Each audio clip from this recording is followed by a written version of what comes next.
आपल्याला त्यांनी हैदराबाद गेले प्रमाणपत्र कवा द्यायचे. माझा सरकारला प्रश्न आहे, हैदराबाद गॅजेटियर फडणवीस साहेब तुम्ही दिलं तर प्रमाणपत्र तुम्ही का देत नाही.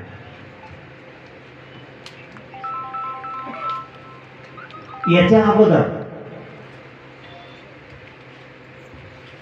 त्यांनी स्थानिक चौकशीचा अहवाल काढला होता. बघा सगळेजण डोळ्यासमोर आठवून, मराठ्यांना की वेळात काढायचं. फडणवीस साहेबांनी मराठीचे लेकर टार्गेट का केले. मराठी टार्गेट कशामुळे. आम्ही तुमच्याशी भांडतोय आरक्षणासाठी, राजकारणासाठी नाही.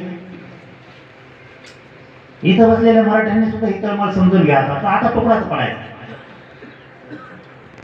अहवाल आधीचा होता त्यावेळेस प्रमाणपत्र निघत होते.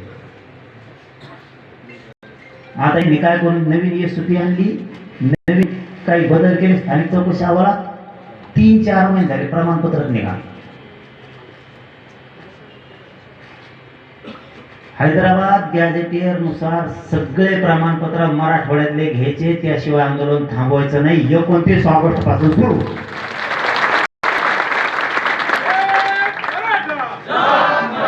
तुम्ही जसा लाखो करोडोंनी वेळ दिला, मराठा समाज तुमचा उपकार कधीच विसरणार नाही.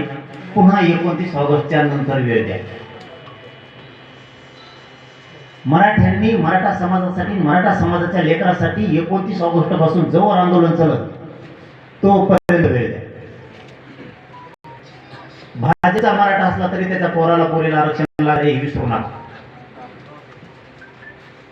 तुमचं पोरग पोरगी तुम्हाला दगडाने हानी. सगळ्या नेत्यांना नाव आहे. शिवसेनेच्याही पोराच्या पोरीला आरक्षण लागणार आहे. त्याला नसेल लागत तर त्याच्या कार्यकर्त्याला लागणार, कार्यकर्त्याच्या पोरापोरी लागणार. राष्ट्रवादी, शिवसेना, काँग्रेस सगळ्यांच्या पक्षाच्या लेकराला आरक्षण लागणार. पक्षाच्या बाजूने वडायचं इथून पुढं मराठ्यांच्या नेत्यांनी बंद करा. आरक्षणापुरतं तुम्ही तुमच्या पक्षाच्या बाजूने वडा. आरक्षणाच्या विषयात या काही मराठ्यांच्या नेत्यांना, मंत्र्यांनी बोलायचं नाही. जातीच्या बाजूने बोलायचं आणि जातीच्या लोकांनी सुद्धा जातीच्या बाजूने उभा राहा. हैदराबाद गॅजेटियर नुसार 28 ऑगस्टच्या आत सगळे कुणबी प्रमाणपत्र द्यायचे, नसता 29 पासून आंदोलन सुरू